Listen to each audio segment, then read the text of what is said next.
Hola Elliot, ¿cómo estás? Hola, hola. Bien, pues No, listo para dialogar otra vez. quiero ir platicando de Platón un ratito. Ya la última de Platón. Ya, para los que nos ven, ya es la última. Ya están hartos. No, pues hay mucha filosofía, hay que variarle. Así Pero para es. mí, fíjate que esta para mí es muy importante porque, pues, es un tema un poquito más personal, es lo que más me interesa, pero también es un aspecto de Platón que casi nunca se menciona. Por lo general se maneja la política y la teoría de las ideas o la dialéctica o la mayéutica, la educación, cómo se Ajá. aprende, la nosología, pero casi no se habla del aspecto estético. Y pues, como verás, en los diálogos que vamos a platicar hoy, pues no fue así de que tú digas de buenas a primeras. Se nota que hubo un cambio, una transformación o un aprendizaje que fue evolucionando, porque vamos a manejar cuatro diálogos: Ión, Hipias, Cratilo y el banquete. Y en el Ión y el Hipias, pues son cortos, son de algunas 20, 15 páginas. Sí, Y pues se nota que la idea no está acabada, no está terminada, se ve inconclusa, y inclusive en el Hipias sí se puede decir rotundamente que es un texto inacabado. ujú. O fue hecho en su juventud, o fue hecho a propósito, o fue hecho por algún alumno de él. Ok. Pero por lo más probable, lo que dicen los investigadores, los dedicados a decidir las fechas y la legitimidad de los diálogos, es de que fueron de su juventud. Porque también algunas ideas ya no compaginan con lo que aparecerá después. Sí, Este, pero bueno, empecemos con guión. sí. Guión o de la poesía. Así es. ¿Qué te pareció? Pues creo que más que de la poesía o del arte de la poesía, habla más que nada de cómo cada material pertenece a su profesión y cada profesionista a su profesión también. Sí. Entonces, pues habla más que nada de eso, de cómo se corresponden, ¿verdad?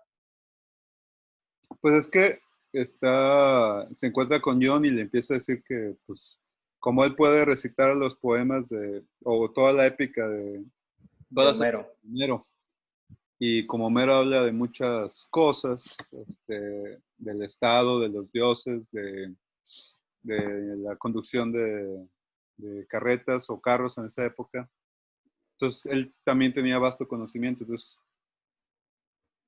Sócrates dice: espérate, espérate, espérate, y le empieza ya a bajar y decirle que pues no debe haber una correspondencia. Sí. El que debe saber más de coches debe ser el que sabe manejar, el conductor. En barcos, el piloto. En guerra, pues el general, en el ejército. Pues sí, el poeta, pues debería ser el que reconoce mejor la poesía, debería hablar mejor de la poesía. Y pues también hace el comentario de que pues yo nada más se dedica a Homero y deja a los demás a un lado. Y también eh, pues la poesía, bueno, empieza hablando de que pues, la poesía debería ser en sí, o sea, es un bien, pero es un bien en sí. Y, y curiosamente se mete al dilema y lo resuelve inmediatamente de dónde proviene la poesía. No sé si te acuerdas dónde lo menciona. ¿De dónde proviene la poesía? No, no me acuerdo. Que siempre se discute ese tema, ya sea que sea porque si proviene del lenguaje, si proviene de un objeto en específico, la mujer, el dios, un evento épico, una batalla. Y para él el carácter del poeta es liviano, quiere decir que es en relación al alma. La inspiración para Platón, acuérdate que Platón, las ideas y el alma. Sí. Las almas es semejanza a las ideas, semejanza a la razón, semejanza a la inspiración, semejanza a lo divino y a lo virtuoso. Entonces, para Platón, este, es de donde proviene la inspiración del alma, que es la conexión divina que tiene el poeta. Después, si la inspiración es del alma, entonces el poeta es solamente el intérprete de los dioses, es el intérprete de esta divinidad. O sea que hay alguien más que hace el texto, o que hace la idea general o la idea del poema, y se lo transfiere por medio del alma. Entonces él solo lo transmite, él solo lo interpreta. Entonces no es en realidad el poeta el verdadero creador. Y esto es algo que en el banquete ya se puede, o en el Fedón, ya bueno, ya veremos después, se puede discutir. O más bien Platón lo discute. Y por último, último punto importante, como son cortos, no son muchos los puntos importantes o que destaquen. Yo mencionaría que para Platón el conocimiento del arte, para poder jugar, es sobre la misma materia. Ya es el final, la conclusión que da de que pues si eres, es lo que ya comentamos al principio, si eres poeta, tú dedícate a la poesía y discutir sobre la poesía. Si tú eres matemático, dedícate a tus matemáticas. Curiosamente, hoy en la actualidad es al revés. Bueno, no es al revés, sino que hay una intención de que haya una interdisciplina, o sea, que las disciplinas se pueden relacionar y se puedan discutir entre ellas, pero sí, dependiendo del punto de tu especialidad. Por ejemplo, si tú eres este, sociólogo y te quieres meter al tema psicológico, hablas con un psicólogo. Si te quieres meter al tema de la lingüística, hablas con un lingüista. Si te quieres meter con el tema antropológico, pues aunque la sociología tiene mucha relación, pues, hablas con un antropólogo. O sea, te dedicas a leer, más que nada. Y eso lo puedes hacer. De hecho, el filósofo lo hace bastante. Es lo interesante del filósofo. Lo que siempre me ha gustado, de que pues lees de todo, lees al principio, pues con estos filósofos lees de ciencia física, lees de biología, lees de lógica, de lenguaje, de psicología, de religión o espiritualidad, que hablan del alma. Y bueno, también está el elemento humanista que va transformándose que ya se representa muy bien en el nacimiento con estos grandes autores y artistas que eh, manejan diferentes temas, diferentes materias y crean objetos o crean ciencia a partir de todos los tipos de conocimientos. Newton, por ejemplo, que ya es más moderno, no se dedicó nada más a las matemáticas. Y bueno, utilizó la matemática y la física y dio las bases de la astrofísica. Pero también era oculista, le interesaba mucho los fenómenos de la luz. No los pudo concluir, pero el sonido de la luz, etcétera, él se dedicó a todo eso. Pero sigamos. ¿Algún último comentario que quieras platicar de Ion? Ion, Pues, acéntalo. sí, pues no, yo creo que está bien. Te digo, es un diálogo chico, por eso te lo recomendé, porque pues te lo acabas de volada.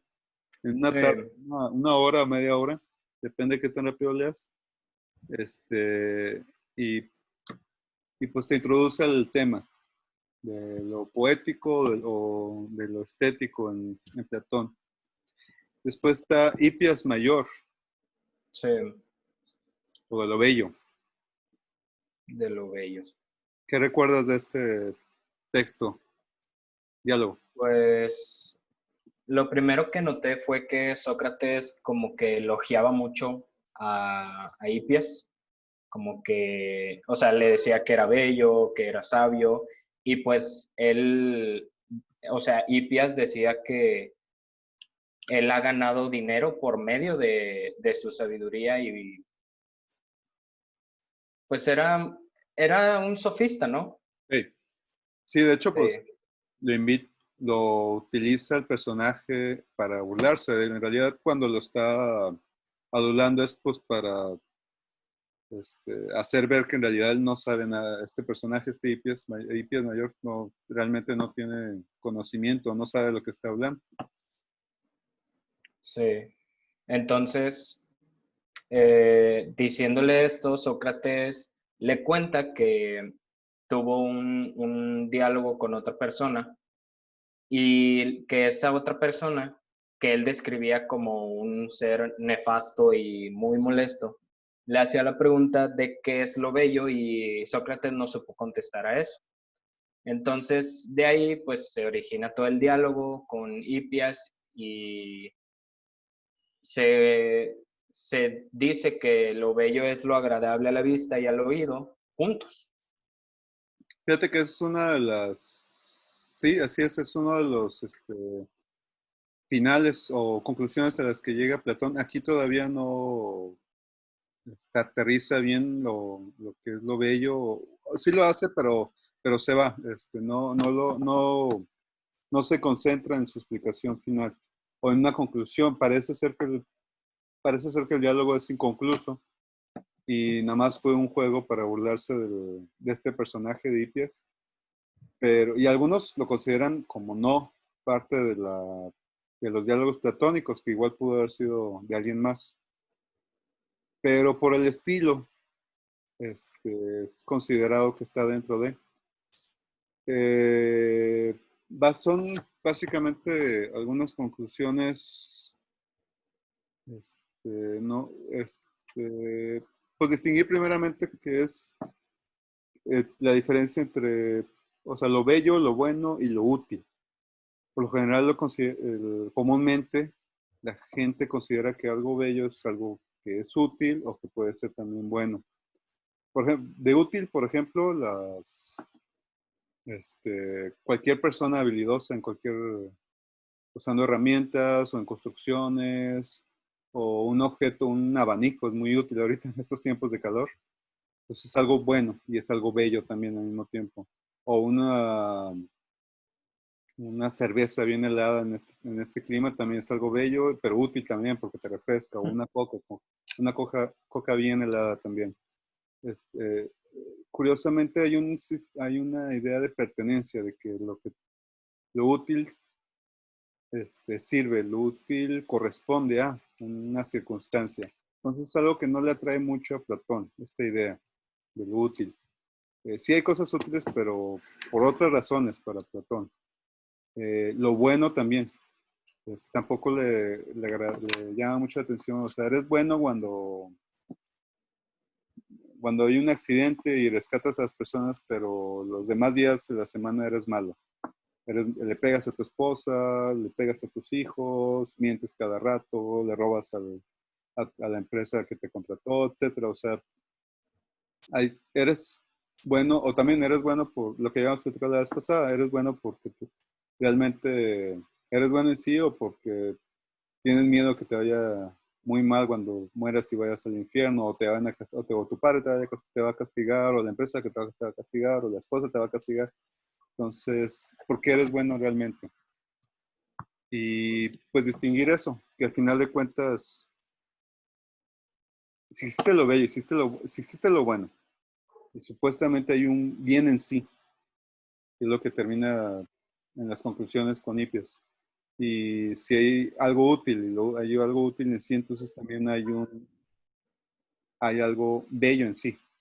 Esa es la conclusión a la que yo diría que es la más importante y la que más relación tiene con las ideas de Platón, que hay algo bello en sí. Y sí hay una diferencia entre lo bello, lo bueno y lo útil. Lo bueno, por lo general, podríamos decir que es algo que corresponde a la virtud, que corresponde a la moral, que corresponde a lo ético. Y bueno, ya lo he comentado, pero hay que distinguir también lo moral y lo ético. Lo moral se refiere a lo circunstancial y lo ético a la esencia. O en términos de mi maestro Pedro Gómez Danés, lo ético, la moral es al acto y la ética a la esencia. Okay. Y te digo, hasta ahí queda, o sea, son las conclusiones más importantes del texto, o bueno, para mí. No sé si quieres hacer un último comentario.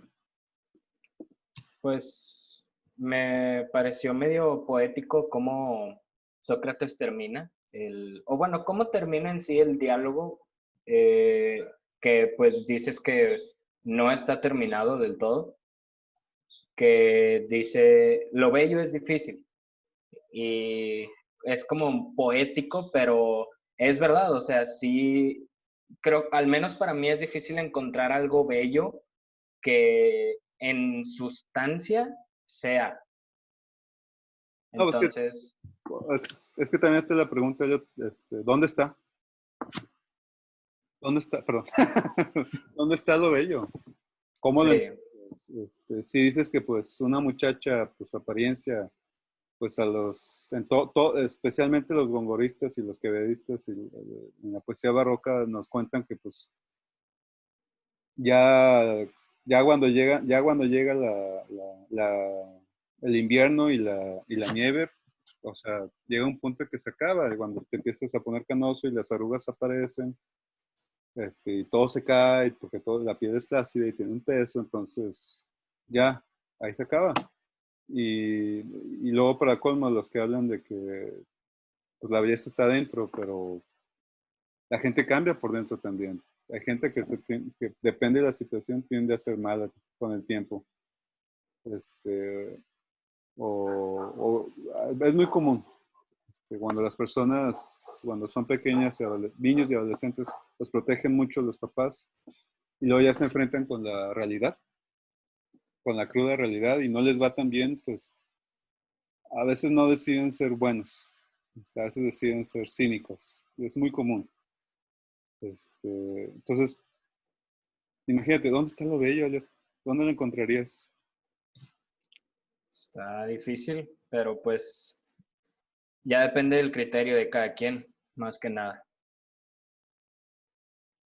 Es que es complicado, pero si te fijas, es algo que siempre nos hace feliz. Sí, Es que hay que sondear, hay que buscar los límites. Es algo que siempre nos hace feliz, es algo que nos hace estar bien, es algo que puede entrar por los sentidos, pero también, pues para Platón, pues es algo que se identifica con el alma, se identifica con algo que está dentro de nosotros. Entonces, sí, puede entrar por los sentidos, pero corresponde también a algo que está dentro de nosotros, del ser humano. claro. Entonces, eh, elevarlo a ese nivel también quiere decir que es más difícil. Igual no se podría nunca definir estos términos como el amor, como Dios, como la belleza o arte inclusive. Tal vez es la práctica, tal vez es el acto, tal vez es el hecho, tal vez es Sí, el momento, el tiempo y el espacio y el hecho del acto lo que lo define. Y tal vez si sean, este, tal vez si sean circunstanciales, pero al mismo tiempo se acaba, así es. se te acaban los momentos bellos de la vida. Y uno no puede decir que siempre es feliz y uno no puede decir que siempre es infeliz. Hay momentos en los que estás feliz, hay momentos que estás infeliz, hay momentos que tienes estrés, hay momentos que estás tranquilo. Pero De créeme, hecho, ¿sí? está interesante eso porque, pues, bueno, Sócrates o Platón es el que planteaba el hecho de que algo se origina de su contrario. Entonces, si dices que siempre eres feliz, ¿cómo sabes que siempre eres feliz si en realidad tu felicidad se originó del contrario, que es la infelicidad? Entonces está curioso, ¿no? El dilema. Es como, yo recuerdo a toda esta gente en Instagram que solo sube fotos felices o esa gente famosa que solo en redes sociales está siendo bien positiva. Este, pues la realidad es otra. La Sí, verdad, la realidad es otra. Esconden algo que pues no quieren mostrar. así es. Una cosa es por vanidad y otro elemento es pues el miedo a mostrarse como realmente son. Sí, Y, y por eso yo tengo conocidos que pues hacen lo opuesto, nada más ponen puras cosas negativas. Y en lugar de ponerle like, ponen estoy enojado, o estoy feliz, o siempre estoy enojado. Entonces, un saludo al morbo. Es, una situación en la que pues también estar feliz y que siempre estés feliz cansa, no es posible. Me recuerdo la película de Vanilla Sky o Los ojos o Abre los ojos, la española o la gringa, depende de cuál hayas visto. No sé si las hayas visto. Sí, creo que alguna vez las vi. Ahí mencionan que pues, los momentos felices hay que atesorarlos porque duran poco, duran nada. Y si no existiera todo este gran tramo de angustia y de estrés y de agriedad en la vida, pues estos momentos dulces no los sentiríamos igual. No serían tan profundos. Sí, o sea, puede sonar muy romántico, pero es la realidad. O sea, creo que tanto momentos buenos como momentos malos deben de ser disfrutados a su modo, claro. Y Platón se mete este dilema en el sentido de que lo que tú estás haciendo secuencia de lo que estabas comentando, pues si es referencia al alma, lo bello, y lo bueno y lo útil, lo virtuoso, es eterna, el problema es que es eterna el alma. El Sí, problema es que es eterna, entonces el bien es eterno, entonces siempre va a ser bien y siempre va a ser bueno. Pero en la realidad, en la vida, este, sabes que nada puede ser eterno, siempre es el río de Heráclito. Nunca nos bañamos en el mismo río dos veces porque siempre está cambiando. Y esa es la vida para Heráclito. Y es algo que menciona Sócrates, es una cita que menciona varias veces Sócrates en los diálogos de Platón. Se enfrenta a esa situación. Este, es una pequeña paradoja con la cual se topa varias veces. Pero él está decidido a que esto es, o bueno, la respuesta que da al final, que la vimos en la República, que ya platicamos, esto no es la realidad. O sea, él dice simplemente, esto no es la realidad, o sea, esto es circunstancial. Esto es un acto que sucede, que pasó y que es material y que es mundano y que no tiene verdaderas consecuencias en la eternidad. Lo eterno, lo virtuoso, es aquello que siempre va a estar y siempre es. Y no escapa a lo que ya habían platicado del poema de Parménides, de que eso no es, y lo que es siempre va a ser, y lo que no es siempre no va a ser, y no hay un punto medio. Y vas a ver que en el último diálogo que vamos a platicar ahora del banquete, pues tal vez sí hay un punto medio. Pero continuemos, vamos con el capítulo, el lenguaje. sí. ¿Qué te pareció? Es un poco más pesado, es más largo, es más denso. Sí, sí, fíjate que está un poco tedioso porque en la versión que yo leí te ponen la palabra en griego y Ajá. luego entre paréntesis en latín y luego en español. Entonces, estaba, estaba medio, no, no complicado en sí, estaba medio tedioso porque hablan de muchas palabras, pero pues de eso es el diálogo, del origen de cada una de ellas.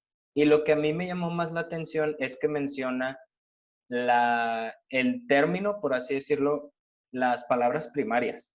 Sí.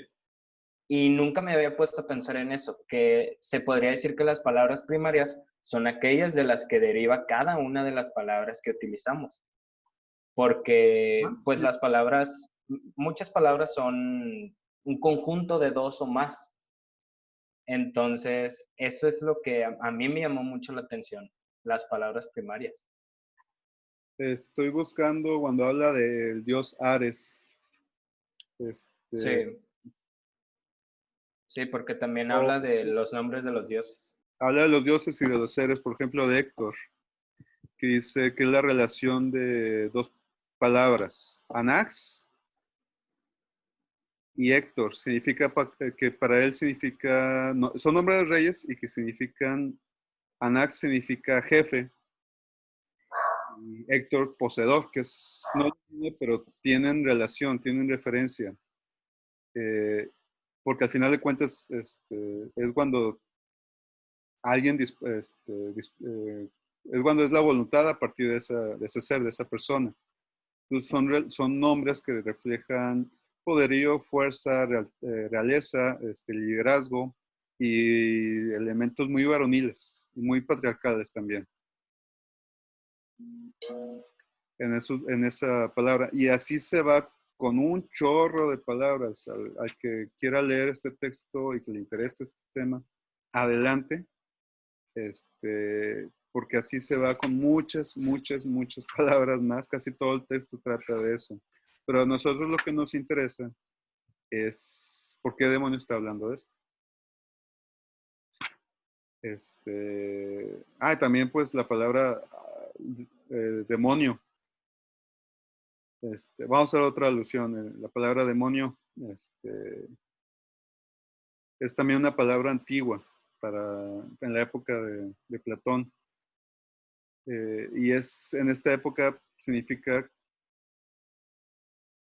que es un hombre de bien, no al revés, que es un hombre de mal.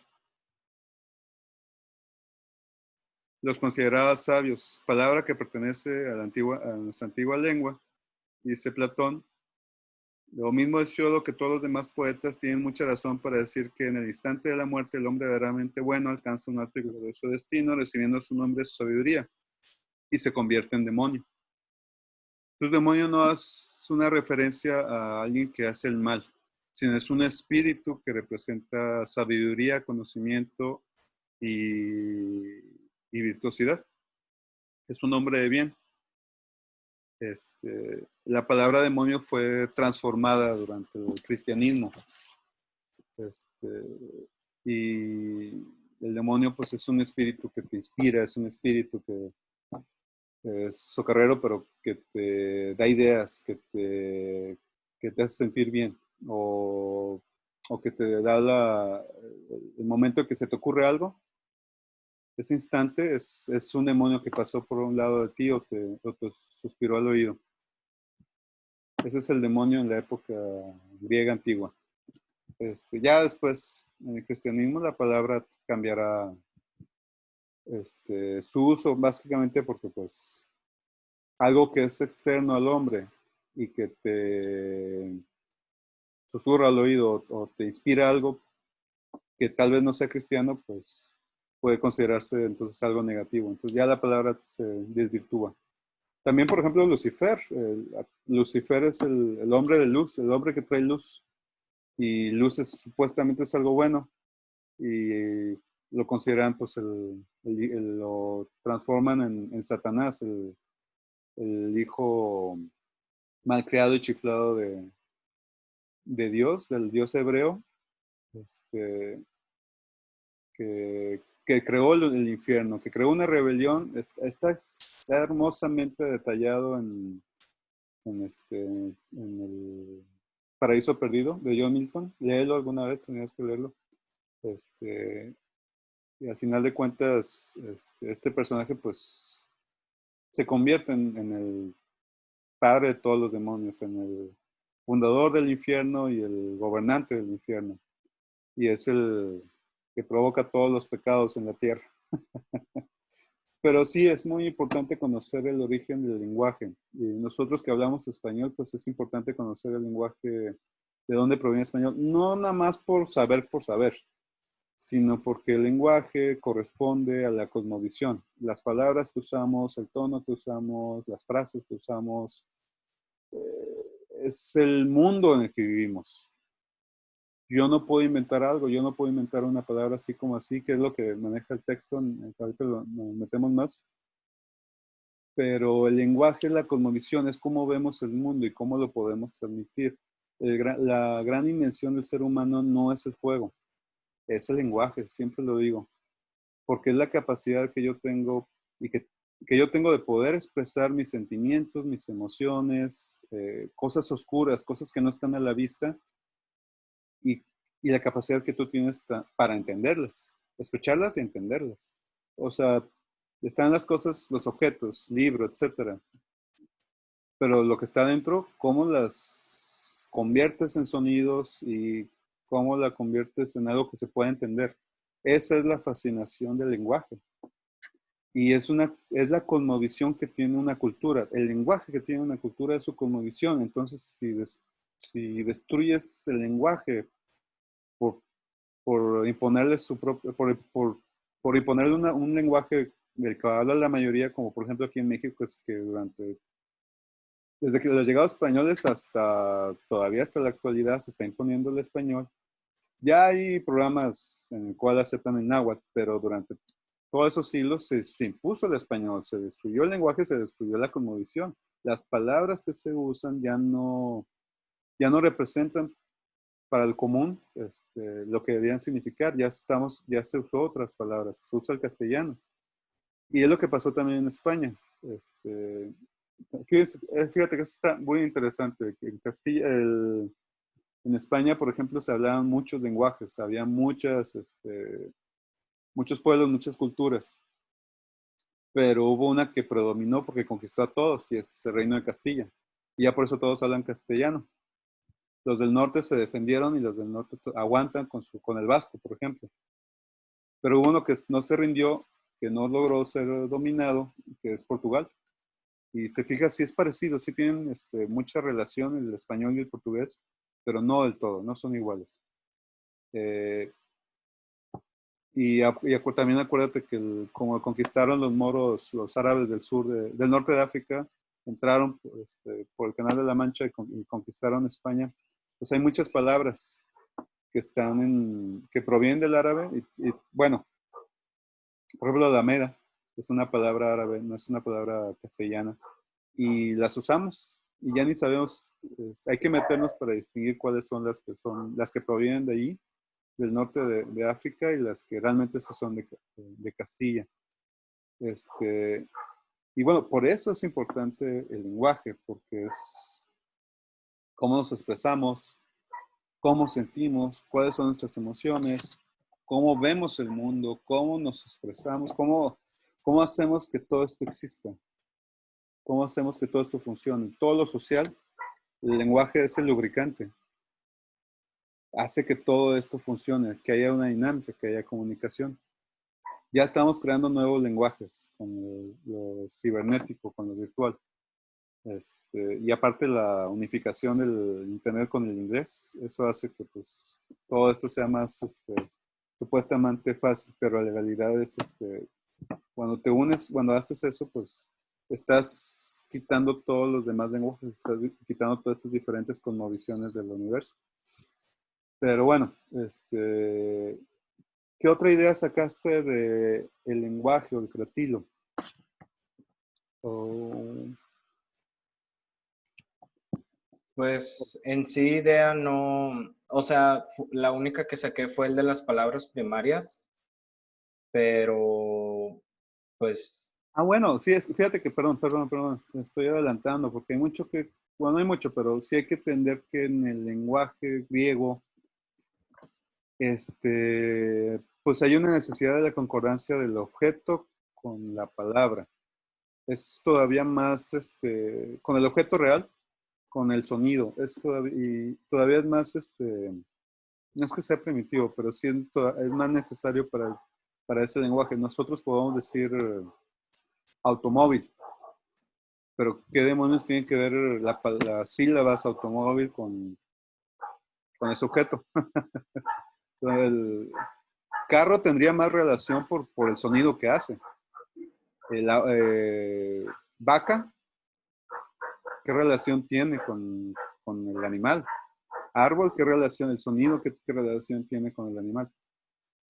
De alguna manera los griegos, y aquí lo explica Platón, las sílabas, las vocales y las consonantes tienen una relación con el objeto. Si son sílabas, si son consonantes suaves, pues son objetos que representan una mayor ligereza, una mayor suavidad. Si usan palabras con vocales o con consonantes más fuertes, pues implican más poderío, más fuerza o más robustez. Por ejemplo, vamos a agarrar un ejemplo. Este, uh,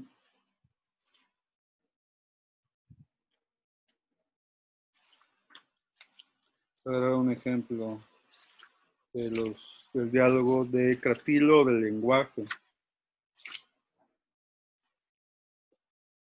Edoné, dice Platón. Bueno, Sócrates, me parece ser el nombre de la acción que tiende hacia el bienestar. Añadiendo una D, se llama Edoné en lugar de Enoné, que es el bienestar. Pero si le agregas, perdón, si le agregas la delta, implica dolor.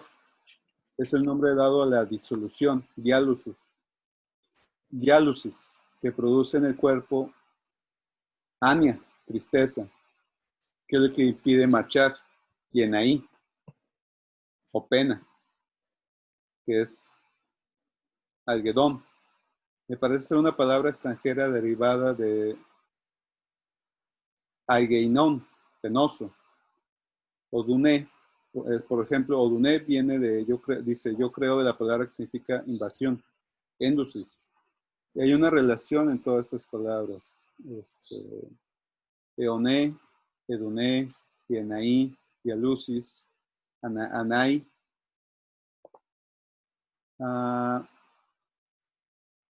Edusis, perdón, y es que es la invasión del dolor. Y luego Agpedón, que es la opresión. Es evidente para todos una palabra que representa la pesadez, el movimiento, por la fuerza que tiene la palabra. Jara es lo opuesto a esta palabra que es Agpedón. Jara es lo opuesto y significa la alegría. Está formada para designar la efusión, que es el diajusei, y la facilidad de movimiento, que es roes. Fíjate, la facilidad de movimiento se dice roes. Es una palabra que es fluida. No tiene una J, pero no tiene una palabra, una consonante fuerte en medio. Está termnon, que es algo agradable. Está Noé, que es el soplo del alma, de vida. Erpnon, que con el tiempo se ha cambiado y transformado terpeón, es el rigor. Perdón, en rigor debería decirse, no, aquí ya estoy hablando ya de otra cosa, ya me fui. Es que se va de palabra y no termina. Mira, el amor se dice eros, porque es una corriente que es rey, que se insinúa viniendo de afuera, que no es propia de aquel que lo experimenta y se introduce efectivamente en los ojos. Eros. Aquí porque se decía antiguamente esros de esrein, porque entonces se empleaba la O por la W, hoy se dice eros, perdón, la W, que ha ocupado el lugar de la O, pero no propone, luego ya le pregunto si propone otra palabra.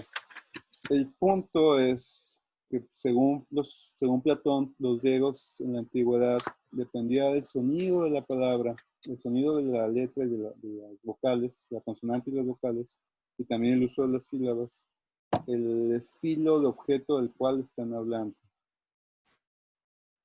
Las que se refieren al bien y a lo bello,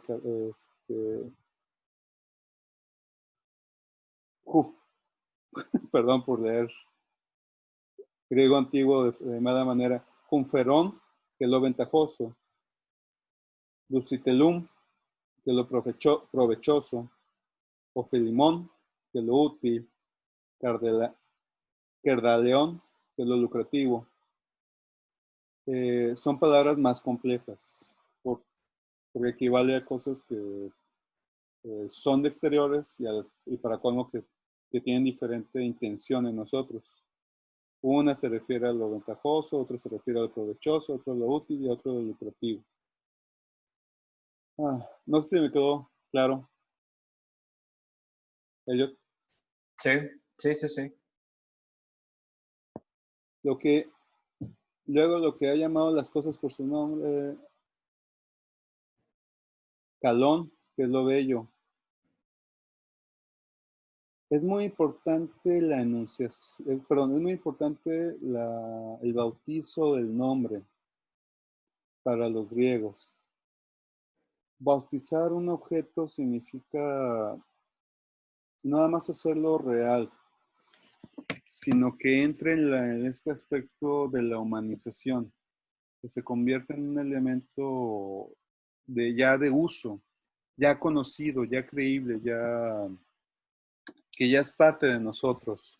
Mientras que es un objeto desconocido, es algo que podemos temer, es algo que no entendemos, que no comprendemos, mientras que no tenga nombre. El agujero negro, le llamamos agujero negro porque no lo entendemos y tenemos que encontrar un nombre. Dios, igualmente, no, no se le entiende, no se le conoce, pero es una palabra que significa bastantes cosas. El espacio es una materia oscura que realmente no podemos percibir como es realmente, pero son muchas cosas. Y solo decimos que es algo oscuro.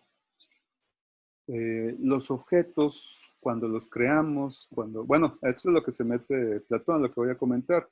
Entonces, las palabras o el nombramiento de cosas, el bautizo del objeto, para empezar es algo muy poético, porque es darle sentido al objeto y es un sentido humano. Y para colmo, o es natural o es artificial. Si es natural, que es lo que discute en este diálogo Platón, que es el meollo del asunto, si es natural, es desde un punto de vista libre u orgánico, que no fue forzosa la creación de la palabra. O está el artificial, que es por convención, que los hombres se ponen de acuerdo y deciden que esto se debe llamar de esta forma.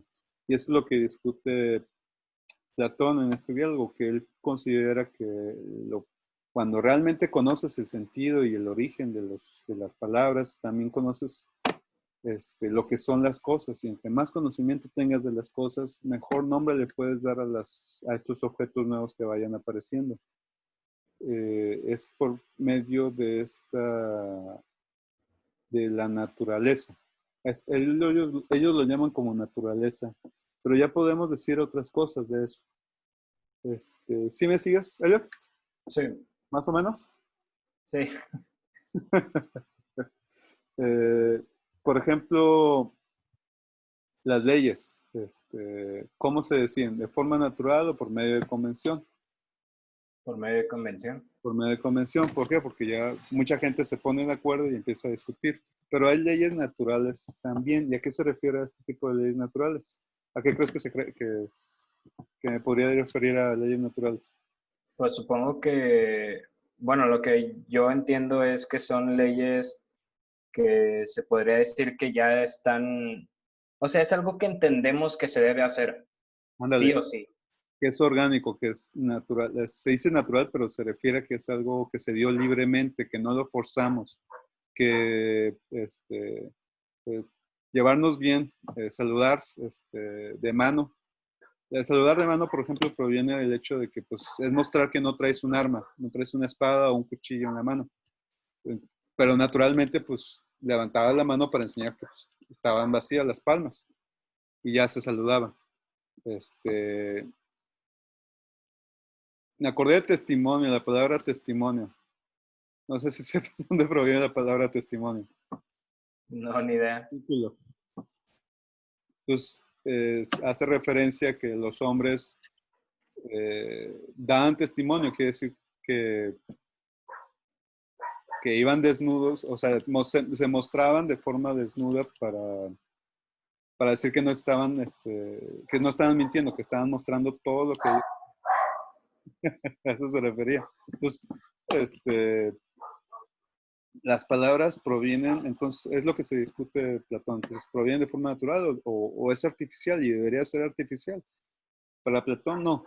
Para Platón le conviene mejor a su filosofía que las palabras se den de forma natural, pero de forma natural en lo social.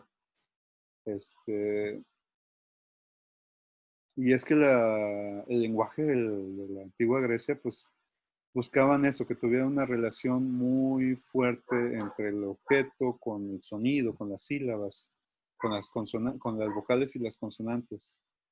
Entonces buscaban palabras que, si eran objetos como el alma, fuera fluida, pues o eso. Entonces es una palabra fluida. Este, ¿Qué otra cosa de este tema? ¿Qué otra cosa se me está olvidando? Ah, bueno, y pues, por qué te lo pedí? No es necesariamente un tema de arte o de poesía o de amor, pero es un tema de estética. Como tú te expreses, es como tú observas el mundo. Para Platón, el mundo tenía que ser de forma natural, tenía que darse, no de forma forzosa, sino que debía fluir el conocimiento, debía fluir el conocimiento de lo divino al alma, a la expresión oral. No es, acuérdate que él no está de acuerdo en que la gente debía ser educada como un sofista, como los sofistas se educaban, y que cada quien decidiera como quería ser educado, sino que debe haber una naturalidad en la educación, debe haber una naturalidad en las ciencias, en el conocimiento, en las habilidades, en los trabajos y en la conformación del Estado. Entonces, él al hacer estudios también es un artista, también es un poeta, y también, aunque critica mucho al poeta, él considera negativo estas posiciones de las que ya hablamos en la República de Platón, en la que pues están construyendo dioses muy petulantes, muy vanidosos, muy lastimeros cuando se ponen a llorar. Lo considera artificioso. Se refiere a esta estética en la que debería ser todo natural, no artificial. Y la estética, a final de cuentas, es cómo percibimos el mundo y cómo expresamos el mundo. Por eso habla del lenguaje. Y por eso es importante el tema del lenguaje en temas referentes al arte y a la belleza y el amor. ¿Quedó más o menos? ¿O Sí, no? sí, sí, te comprendí lo que pude. Pues sigamos ya corre así con Homero Mero, el banquete de Sí. Platón. Ahora sí ya vamos a hablar de cosas más amorosas. ¿Qué te acuerdas del banquete? Pues ¿Qué te pareció? es, está bueno. Te decía que nunca lo había leído, no sabía de qué hablaba. Entonces, pues me pareció muy, muy bueno. Se habla acerca, pues, del amor, bueno, no es un diálogo en sí de Sócrates, pero sí. Es, ¿te acuerdas entre quién era? Fíjate que son bastantes los que participan en Sí, ese pero, simposio. Es que no es un diálogo, es un simposio, es una reunión ajá, de amigos, y se ponen a discutir, no se pueden discutir, sino que se les ocurre que ya están tomados, ya están bebidos, vamos a hacer discursos sobre el amor, sobre Eros. sí, Está Apolodoro, un amigo, Apolodoro, Sócrates, Agatón, Fedro, pero, Pausanias, Erisimaco, Aristófanes y Alcibiades. Esos son los protagonistas. sí, Y dan discursos, cada quien una visión diferente y también pues son visiones de cultura general o que pertenecen a las diferentes posturas que había dentro de la cultura griega. sí, lo que yo me di cuenta es que como que cada quien daba el concepto del amor, o sea, definía el concepto del amor con respecto a su profesión, ¿no? Con respecto a lo que estudió. Sí, sí, cada quien les corresponde a un tipo de pensamiento. Sí, Está, pues, por ejemplo, este, ¿dónde estás?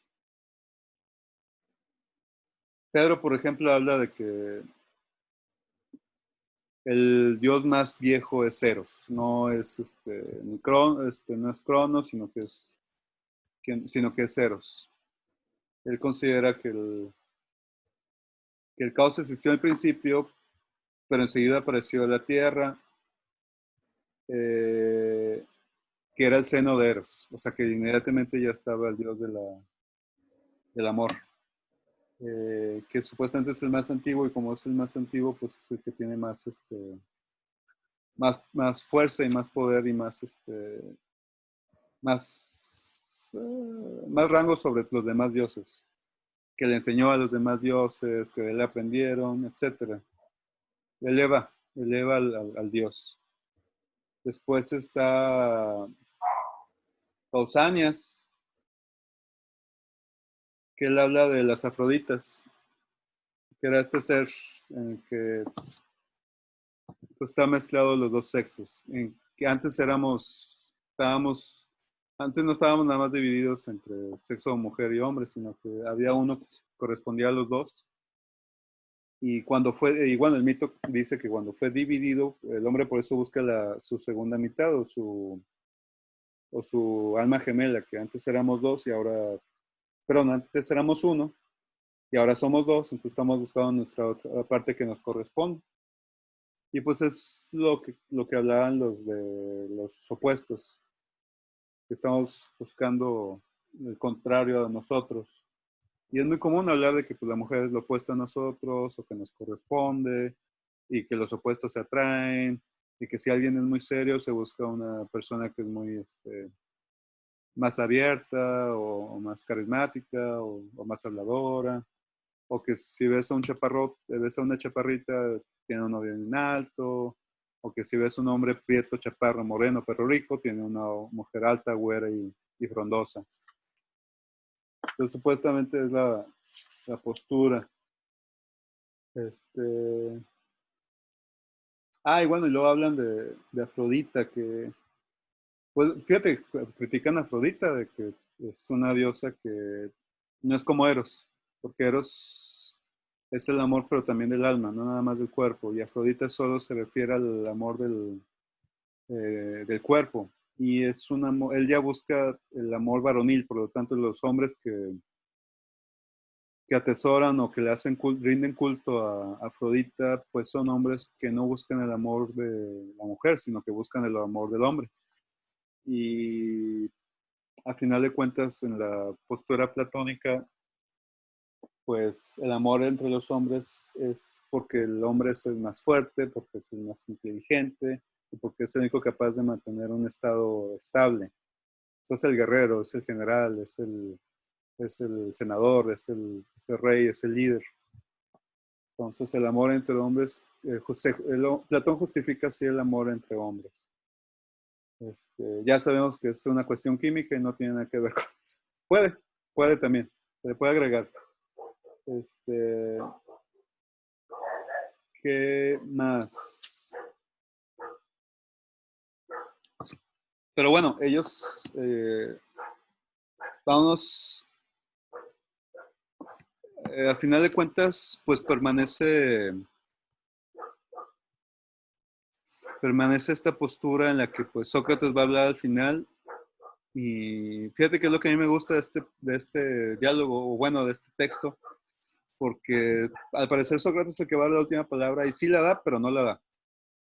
Él empieza hablando de que Eros es el ser más feo, más malo y menos virtuoso de todos los dioses, porque según esta ley de los contrarios, que buscamos lo opuesto, es porque no tenemos eso. Entonces, para Sócrates empieza diciendo eso en su parte, o sea, que Eros realmente no es un dios que tenga la belleza y que por lo tanto es feo, que no sea, que no sea bueno, porque busca lo bueno, y si lo bello está relacionado con lo bueno, pues entonces él también busca lo bueno, y como lo busca es porque no lo posee. Entonces, de esta forma empieza a criticar a Eros. Y inmediatamente hace recuento de este otro personaje que no es hombre, es mujer, es Diotima. Es una filósofa de siglos anteriores, de uno o dos siglos anteriores, creo que sí es del 400 antes de Cristo. No hay textos de ella, se menciona en este diálogo y se menciona en otro texto, pero es todo. No se sabe mucho de ella. Sería interesante que en algún día alguien encontrara más, algún texto por ahí perdido en alguna cueva, encontrara algo de Diotima, porque pues se considera una filósofa. Pero pues de alguna forma empieza ya el diálogo entre Diotima y Sócrates y lo regaña. Y le dice, no, no, no, no, no, no, a ver, espérate, estás diciendo que eres el más feo y el más malo de todos los dioses, ¿no? ¿Cómo es posible que un dios que busque lo bueno, que busque el amor, que busque lo bello, no pueda estar en relación o que no pueda poseer eso? Dice, si deseas lo bueno y lo bello, no puedes estar privado del amor.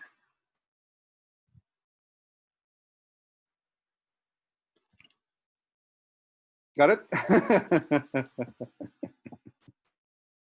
Si no, Sí, si no estás, el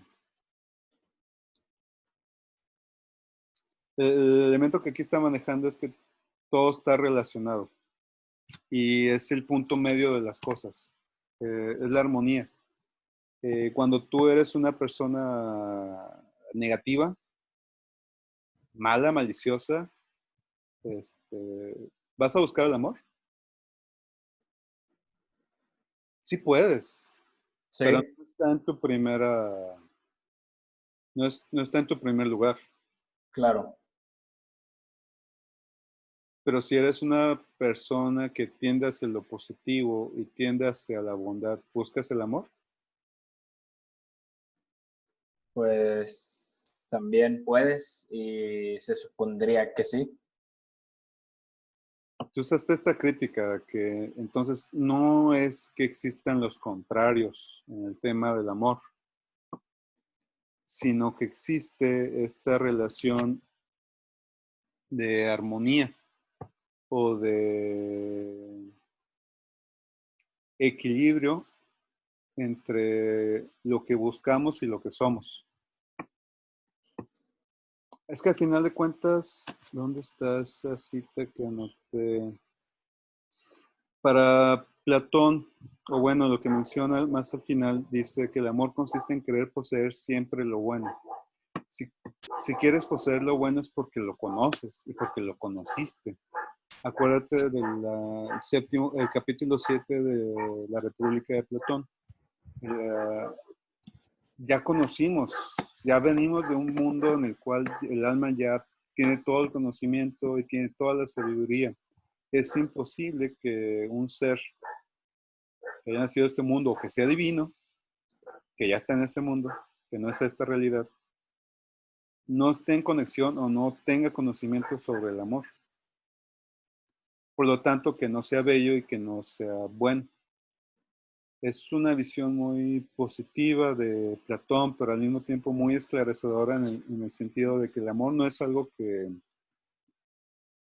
este, que se posea en el sentido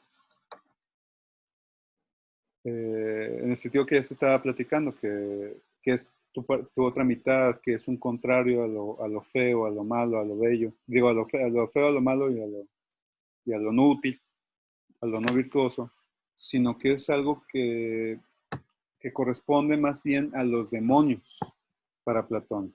O sea, los que están en el punto medio. No es un dios Eros para Platón y no es un ser humano, está en un punto medio.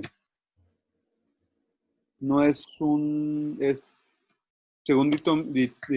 perdón, según Diotima, Eros es un demonio, es un ser intermedio entre el dios y es el hombre, es el amante de la sabiduría, es es, es la verdad que está entre la ciencia y la ignorancia. La ciencia, el conocimiento absoluto de todas las cosas, no es algo que el hombre posea, pero tampoco conoce la ignorancia absoluta de todas las cosas. La verdad, por lo tanto, es un punto medio, es un equilibrio entre estos dos absolutos, estas dos realidades a las cuales el hombre no se encuentra. Él está en medio. Y si nos metemos el tema de Dios y el hombre, pues el demonio es el que está en medio, el demonio que ya habíamos mencionado en el texto anterior. Entonces, es una armonía, es un equilibrio, es algo que se distingue entre estos dos absolutos. Dice, el amor consiste en querer poseer siempre lo bueno. ¿Por qué? Porque ya conocemos, ya sabemos, ya lo probamos. Lo que tú ya habías mencionado y que ya hemos mencionado, de que sí. ¿Cómo sabes lo bueno si no has probado, si no has probado lo malo? ¿Cómo sabes del frío? ¿Cómo lo distingues del calor? Entonces, ¿cómo es que buscas lo bueno sin saber qué es? Es que ya sabes qué es lo malo. Es que también ya sabes que hay algo que no es lo malo y que se siente muy diferente, que es lo bueno. De la fealdad igual. Y del amor, por lo tanto, lo mismo. Entonces, no sé si me estoy dando a entender, Elliot. No sé si te compliqué más. No, sí, o sea, fíjate que yo de ahí, yo quise resaltar una parte en la que esta mujer dice, voy a leer. Sí, sí, sí. Quien esté iniciando en los misterios del amor hasta el punto en que estamos, después de haber recorrido en un orden conveniente todos los grados de lo bello, llegando al término de la iniciación, descubrirá de repente una maravillosa belleza, la que era el objetivo de todos sus trabajos anteriores. Belleza eterna, increada e imperecedera, exenta de incremento y de disminución, belleza que no es bella en tal arte y fea en otra, bella por concepto y fea por otro, bella en un sitio y fea en otro, bella para unos y fea para otros. Y es esta, o sea, entiendo que es esta belleza o este amor o como se le quiera llamar, que es intermedia, que puede ser algo para unos y algo muy distinto para todos, incluso su contrario. Es que si te fijas, está manejando absolutos. Y Sí, el único ser que no puede existir en absolutos es el hombre. Dios es un ser absoluto y su puesto es algo también absoluto. Entonces, pero el hombre no es ni uno ni el otro, está en medio. Y esto es antes del cristianismo, es antes de dar la otra mejilla. Es mucho antes. Entonces, la posesión, el amor, no es algo que se da todavía en la cultura general o en el mundo occidental. El amor consiste en poseer. Pero ¿cómo vas a poseer algo que no puedes tener? Algo que no puedes siempre conocer, que algo que sea eterno, ¿no? El hombre no puede llegar a conocer, a tener o poseer todo lo eterno. Solo Dios, solo lo divino, solo la naturaleza divina puede llegar a poseer al hombre. Y la pregunta, o lo que aquí menciona Platón, pues, ¿cuál es el hombre que Dios siempre va a amar? El virtuoso. sí. Entonces, también es un tema de cómo es que me ven, cómo es que es posible que yo pueda tener una relación, que es lo que ya habíamos mencionado, con lo divino, con Dios. Si no existe esta conexión de la oración, esta conexión cristiana de dar la mejilla, de orar, de corresponder los 10 mandamientos, etc. ¿Cómo es que Platón en esta cultura puede llegar a tener relación o conexión con Dios? Porque al final de cuentas, lo único que tenemos, lo que ya hemos mencionado, es la inspiración. Que de repente llega un demonio que aparece, y ni siquiera es Dios, puede ser un demonio. Pues el oráculo igualmente se inspira, el poeta se inspira, el artista se inspira, el filósofo se inspira, y lo único que tiene es la capacidad de razonar, y es la única relación que tiene con lo divino. Entonces, ¿cómo es que esta relación puede ser eterna? Siendo virtuoso, y solo siendo virtuoso puede ser bello. En este texto hay un subtrama en la que Alcibíades es supuestamente un hombre muy bello. Y Sócrates es un hombre muy feo y si inclusive se ha hecho esculturas o rostros en escultura, ¿cómo se dice? Petos de su rostro. No es petos. Bueno, se ha hecho una escultura de su rostro y pues son los narices anchas, ojos saltones tipo rana, eh, calvo, la frente súper ancha, aplanada, las narices gordas y feas, perdón, gordas y grandes, la nariz también levantada de la punta y ancha, los labios gruesos, gruesos, gruesos. Supuestamente es un hombre horrible y feo. Y, y al final Alcibiades termina enamorándose de él. ¿Por qué? Porque es un hombre que busca ser este tipo de ser, busca este tipo de virtuosidad, este tipo de belleza, el conocimiento de la ciencia, de la filosofía, de la razón.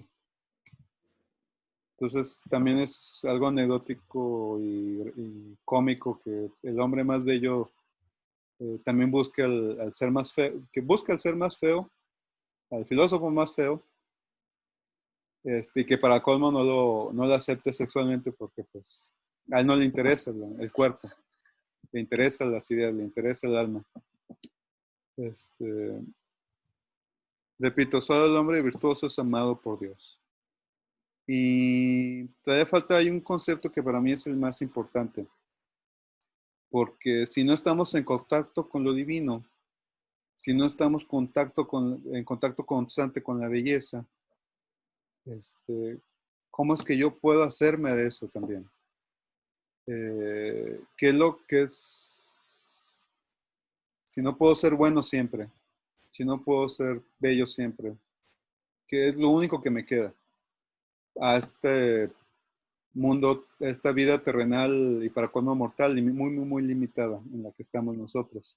Y Diotima da una muy interesante solución, que es la gestación, que es la reproducción. Pero yo creo, desde mi punto de vista de interpretación, creo que va más allá. No nada más es la permanencia de la raza o de la familia o del nombre familiar o de los genes por medio de los hijos, sino que también es el aspecto de creación, la capacidad del ser humano de crear. No nada más un ser humano, sino crear una sociedad, crear una obra de arte, crear una forma de pensar, crear una forma de hablar, crear objetos que nos mejoran la calidad de vida, un sistema económico, un sistema filosófico, un sistema político, o sea, la capacidad del hombre de crear. Para mí, esa es mi interpretación y es lo cual yo quisiera rescatar más. Es lo que nos relaciona más con este aspecto divino de lo bello, del amor, de lo virtuoso, de lo bueno y de lo útil.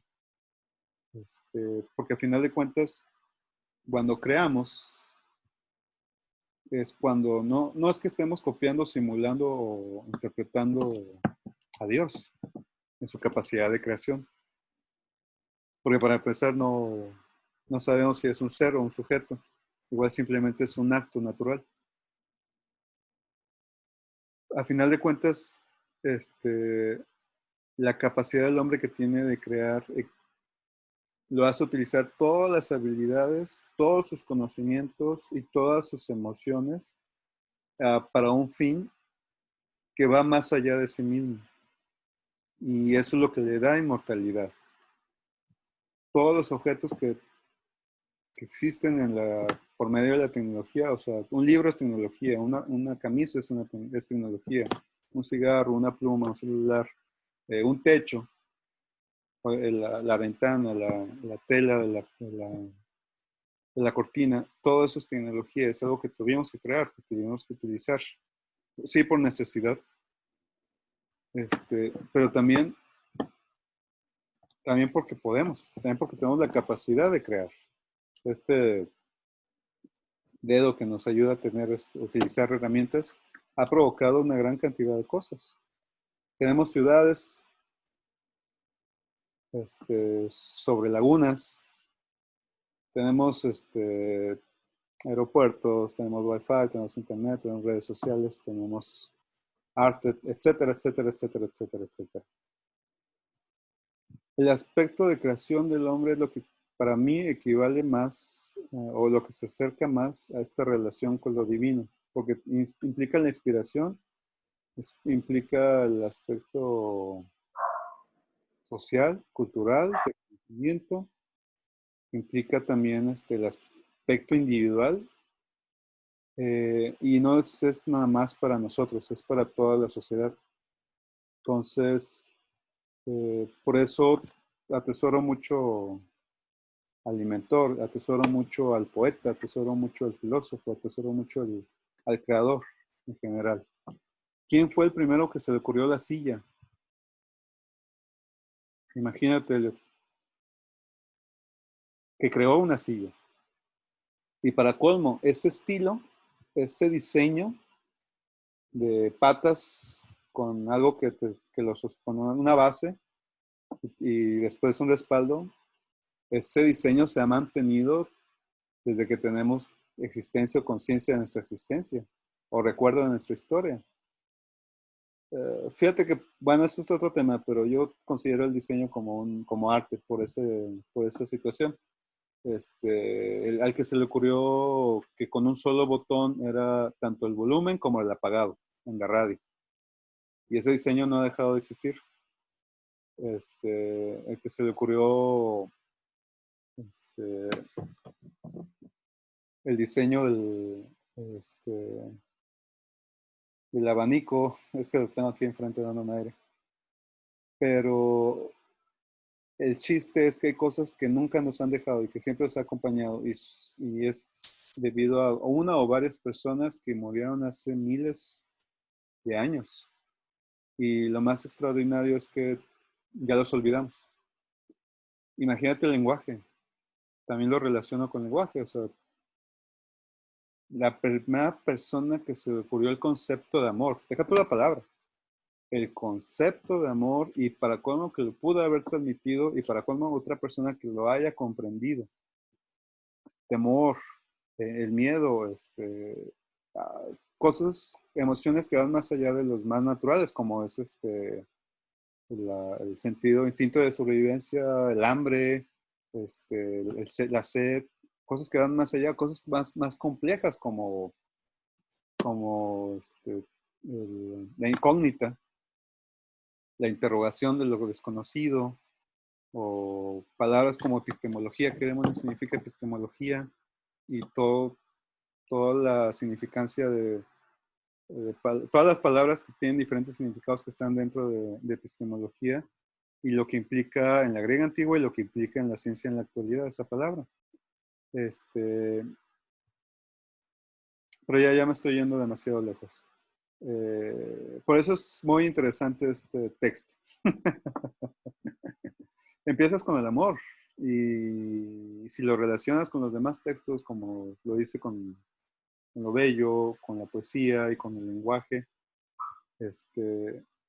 va más allá, va más allá, y es Platón, es un filósofo 300 años antes de Cristo, que por esa misma razón todavía nos está influenciando y todavía lo seguimos leyendo y pensando.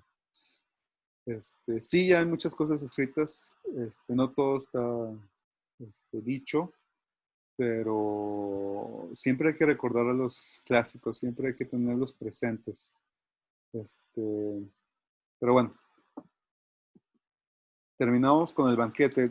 ¿Alguna otra idea, algún otro comentario? ¿Qué opinas de lo que acabo de decir? ¿Me fui muy lejos? ¿Te confundí más? Pues en sí entendí, o sea, el concepto que querías dar a entender. eh, es muy interesante y está,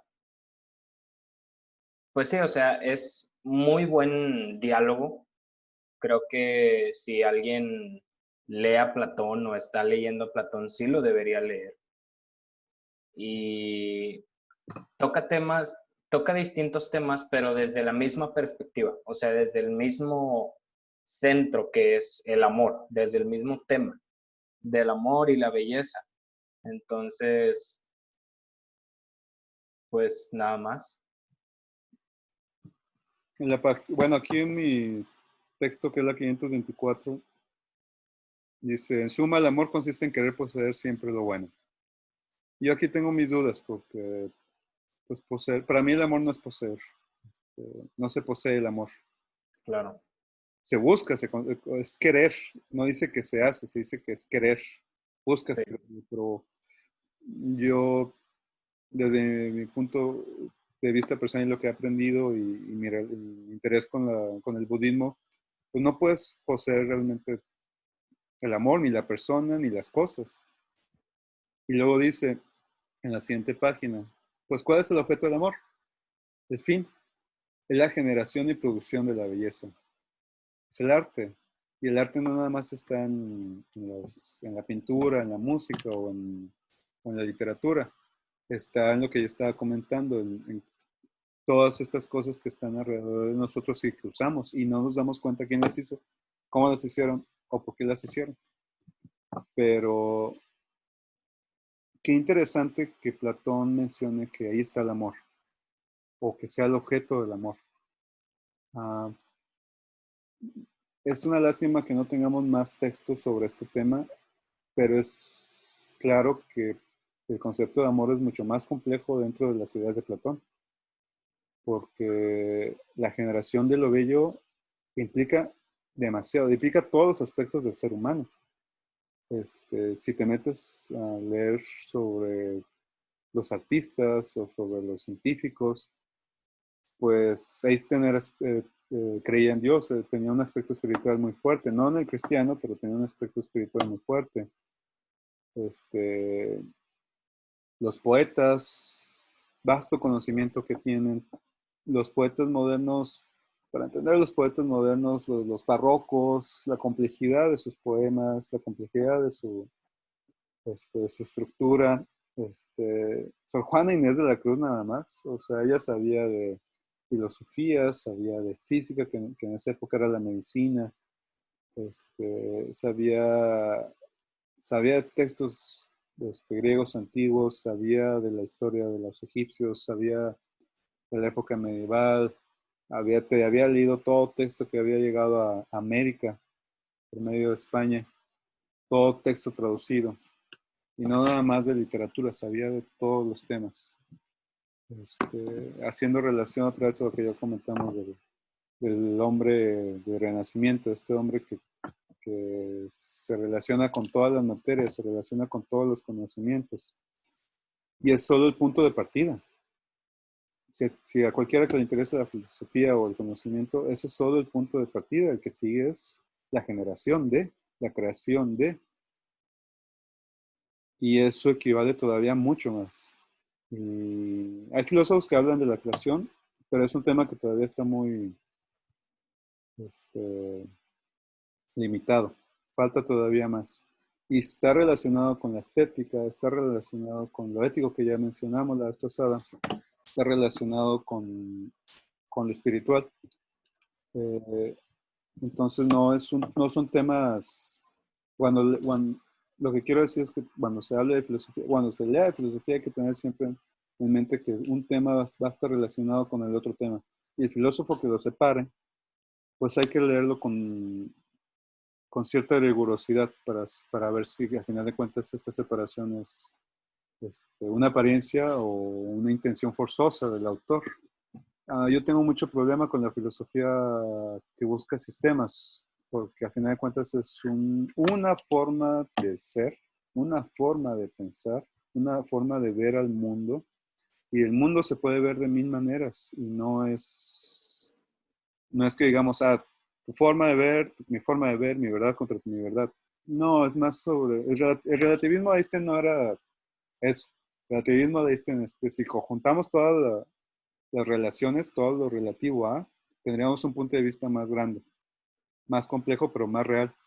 Es como ese cuento que yo leí en la primaria, el libro de la SEP, de que 5 ciegos les ponen un elefante enfrente y como están ciegos no saben cómo es y lo empiezan a tocar y cada uno agarra una parte y uno dice que es grueso como un árbol, el otro es delgado como una serpiente, el otro es que es como con una hoja gigante de alguna palma. Entonces, o el otro dice que es como una pared rugosa. Entonces, es lo que los filósofos hacen en general y todos los que se dedican a la ciencia. Ven solo partes y la intención es que sea compleja, abierta y no forzosa en busca de una unificación. Creo que es un problema que tiene el ser humano por su lenguaje. Tendemos a la unidad, a decir que esta cosa se llama celular o que esto se llama libro. O sea, es un objeto, es una cosa y tiene que tener una palabra, que lo nombre, que lo bautice, que lo convierta al humano para nosotros conocerlo y entenderlo y podamos transmitirlo. Y ese es un problema, porque también el conocimiento tiende a eso, a unificar, a crear solo un sistema, un orden, una lógica, una forma de ser, una forma de pensar. Es como si si te quedaras con una sola religión. Eliminas todas las demás religiones. Entonces hay que tener una postura un poquito más, perdón la palabra, pero hay que tener una postura más promiscua en estos temas, porque una unificación, crear una unidad forzosa es anti, anti-amor. Pero bueno, ya me extendí de más. Gracias, Elliot, por acompañarme en esta plática de una de mis obras favoritas, El banquete de Platón, y unos diálogos introductorios al tema estético de Platón. Sí, no, pues gracias a ti por instruirnos a todos los que nos ven una vez más. El que no esté de acuerdo, pues puede hacer comentarios, no hay ningún problema. Como que ya los vamos a leer. Pero pues sigamos con filosofía. Ya vamos a dejar a Platón. Vamos a hacer un puente con literatura. Sí, así es. Diremos, ¿con qué autor y con qué título? Con William Shakespeare, con Hamlet. Muy bien. Vamos a hablar, bueno, pues haciendo la relación, arte y filosofía, en realidad es que no están muy desapegadas esas dos cosas, ni todo, Claro. ni siquiera lo demás tampoco, pero nada más este comentario que había un maestro que en paz descanse, pues hacía, dos maestros que en paz descanse, Giampiero Bucci y Pedro Gómez Danés, nos hacían leer literatura y discutir y buscar bueno, Giampiero desde el punto de vista político y Gómez Danés desde el punto de vista ético. Nos hacían hacer ensayos y hablar y tener diálogos sobre obras de literatura y sacarle la filosofía. Y creo que es una actividad didáctica muy, muy interesante y muy llenadora. Porque así ya pues te acostumbras a observar música, a escuchar música, a observar películas, series, lecturas de todo tipo, poesía inclusive, o encontrar cosas en la vida real y sacarles la filosofía, sacarles los elementos filosóficos, obviamente éticos, estéticos, lógicos, políticos, etc. Y es muy importante tener esa capacidad, esa habilidad de que ya no sea algo, que no sea algo raro en el filósofo o cualquier lector o cualquier interesado en estos temas. Entonces empezaremos con algo para mí muy, muy obvio, pero que pues también tiene muchas cosas detrás. Sería Hamlet de William Shakespeare. La modernidad en todo su esplendor. Todo el inicio de la modernidad en literatura pues entra con Shakespeare.